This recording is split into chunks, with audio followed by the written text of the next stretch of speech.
of cold in here? Don't know. Oh, man. So, Tim Means. Yeah. Big name. Mm-hmm. What's the feelings like about this one?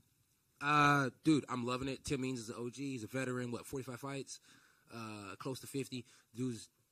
Dude's on point, man. I'm looking forward to it. He's beaten a couple guys that live out here in Texas, that train out here in Texas, way before he ever got to the UFC. So get it back in blood. I'm a fan of Tim Means as well, just because he's been around for a long time and I've watched him fight for a while. But that being said, we put all that to the side and we go to work because it's Tim Means, and you gotta mean business when you're in there when you're Tim Means. I feel like whenever you're in the cage, it's not like you're gonna kind of half-arse it, right? But when it's a guy like this, does it give you a bit of extra buzz in training? Do you get there and go, oh man, Tim Means, this is gonna be fun? Yeah, it gave me a reason to be more technical the whole camp. You know what I mean? Just to keep the technique really, really smart. Still be the best athlete that I can be, but keep it really technical and smart. Just because when you're with an OG like that, you're with a guy with that many fights, they got a tendency to make you do things that they want to make you do. You know what I mean? They have a tendency to do things that's just different, man. They really bring that fight in a whole different aspect. So I had to stay technical because Tim's a pretty technical guy. He's a really good guy when it comes to fighting. So, yeah, I had to get a little more technical. I had to sharpen some things up in the striking department and keep my grappling going because I know he's a wrestling coach out there in New Mexico. So, man, this is going to be a full. Do you feel like that might be something you're going to have to think about in the fight? Like, okay, I can't just get into a big war with this guy. Like, keep it clean and... Nah. There's no war. There's no war. I mean, as many fights as Tim Means has, I have a lot of fights too. There's no war there. If Tim looks to have a war, he gets clipped and he gets knocked out. I hate to be like that, but that's how it is. If Tim looks to be technical and he looks to be smart, he gets outpointed, he gets outclassed. If Tim looks to wrestle, well, fuck. You know what I mean? I've been working on the wrestling for over a year now, and I believe that I work on anything over a year, it's a fucking problem. So I don't know what the fuck Dominick Cruz was in there talking about, but it's going to be a fucking problem. What was Dominick Cruz saying? Nah, man, he asked me something about my wrestling. I don't like the way he asked it. I don't like that guy, bro. Is this keep saying that shit. I don't. You since you're around me, I'm gonna keep saying it. He bugs me. Was this in the fighting meeting? Yeah, he always has something to say about my shit. Fucking Dominic. Yeah. Sorry to hear that. He's still an OG though. You know what I mean? That being said, I like the way he fights. He just when he commentates, I hate how he commentates my fights, but I love when he fights. You know what I mean? His movement's fucking crazy. Yeah. You put a video out on your Instagram of that street fight with how you want to see the fights going. Curious, what's your favorite street fight video? My favorite street fight video? Honestly, I don't know, man. I don't really watch street fights like that anymore. You see the one the other day with the ex-boxer knocking out that guy outside the club in London? You know what? It wasn't really a street fight video, but it was a combat slap way back in the day. It was a guy, he used to always wear a baseball cap. He had a couple videos out. He was a bald head, short guy, really, really big hands. He knocked out a big guy with a slap. I mean, he knocked out a big guy with a slap. That was probably my favorite video of all time. Yeah. Obviously, the last fight you got to fight in front of fans after a string of Apex shows. Are you an OnlyFans guy now? Yes. Not an OnlyFans guy now, but I'm definitely an OnlyFans guy now.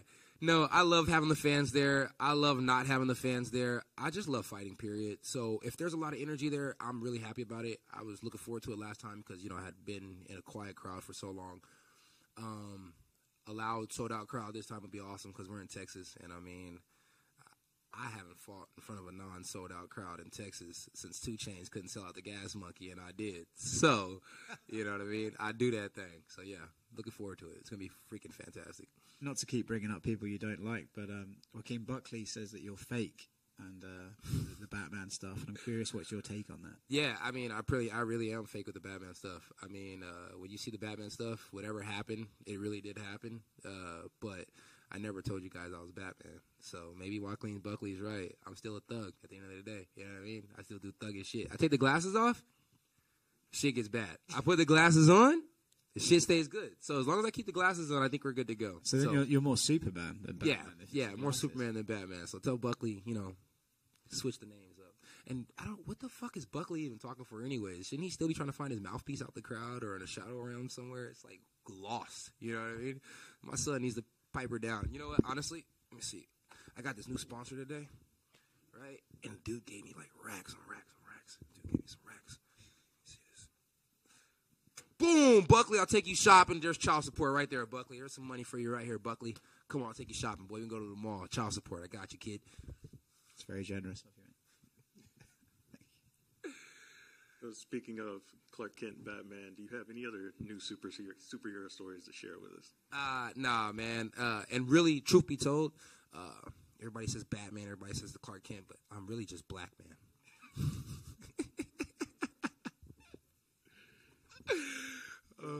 Talking about this fight in particular, Tim Means, one of the things he said in a recent interview was that he wants to get you talking because he thinks getting you talking in the middle of the fight kind of takes you out of your comfort zone. So, I mean, whatever. I mean, I've heard all kind of different things when it comes to the talking thing. Some people say it takes me out of my comfort zone. Some people say it puts me in a different zone. I don't really care. I mean, me personally, if he wants to talk, we could talk. If he doesn't want to talk, he wants to shut up, we want to fight for 15 minutes, we could do that too. It doesn't matter. Either way, I don't have to talk to him to talk. I could talk to somebody else. You know what I mean? I don't have to talk at all to win a fight. Look at the Charles Oliveira fight. I don't have to talk at all during the fight. Still have a big mouth and a meme moment. I could just throw 2 thumbs up and go viral. So I don't really care. Tim needs to worry about one thing only. Who's going to be the better man that night? Fuck who's talking. Fuck who's doing this. Fuck who's doing that. Who's going to be the better man that night? That's all Tim needs to worry about. All that. He does this. He does that shit. He does a lot of weird things when he's inside there, too. When he gets pissed off, he usually gets fucked up. So don't get pissed off. But I'm not banking on that. And talking about kind of the things that Tim does, you recently said as well that there's not really like any good boxers in the UFC. So like, what do you make of his striking? His striking's good. Yeah, I mean, his boxing looked great against Mike Perry. You know what I mean? I thought it looked good. You know, little pop shots. Never anything like really blasted behind him, but a lot of little pop shots. I mean, he does good movement. And if I ever said there was no good boxers in MMA, I lied. I mean, the Diaz brothers, they can box. There's a few guys in Max Holloway, he could box. There's a few guys in here that could box. I mean, I'm just not seeing anything phenomenal. I mean, you never see the greatest head movement. You never see light strikes developed into power strikes. I mean, it's a lot of different things that we could talk about. Nobody even really stabs to the body that much in MMA. I mean, I guess it's all different because you got takedowns, you got knees, you got elbows, you got kicks. But, I mean, we'll see. Maybe I'll go out there and box his fucking socks off. That'd be dope.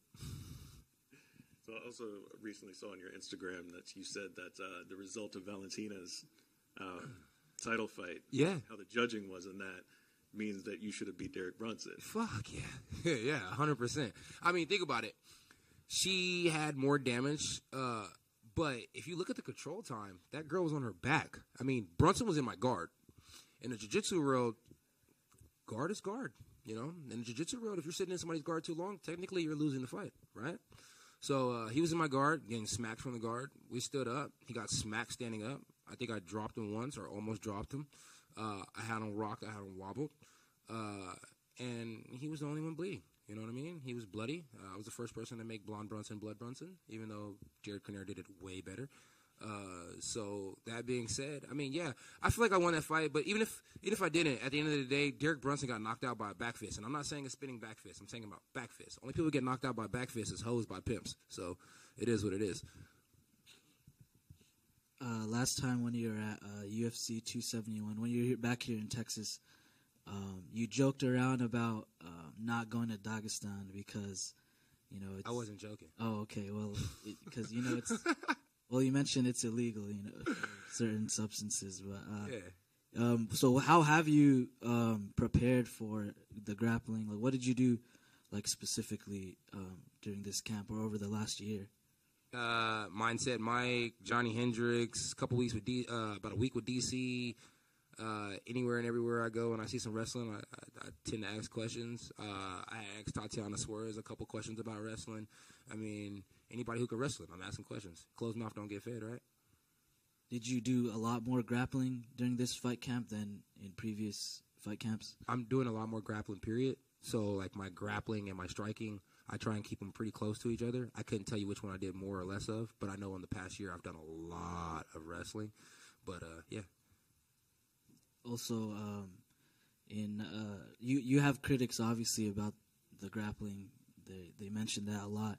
Is the reason you moved down to welterweight, was that specific to the grappling? If you go back and you watch my fight against Brandon Allen, right? You go back and watch the fight against Brandon Allen. You watch my interviews and stuff. What was I saying before that fight? I was saying I wanted to go to 170 pounds. All right. If I had a nutritionist when I first got in the UFC, or if I knew that they had this ball-mass nutritionist, I would have went to 170 pounds. You get what I'm saying? What does every athlete do when they go for fight week? What are they doing? They're cutting weight. What does Kevin usually do? not cut weight. So if you're paying attention, you realize that I don't cut weight. So, I mean, do you want me to continue to just be a guy who shows up and fight, or do you want me to be a professional athlete? All these people online swearing up and down they love me and they want me to be champ.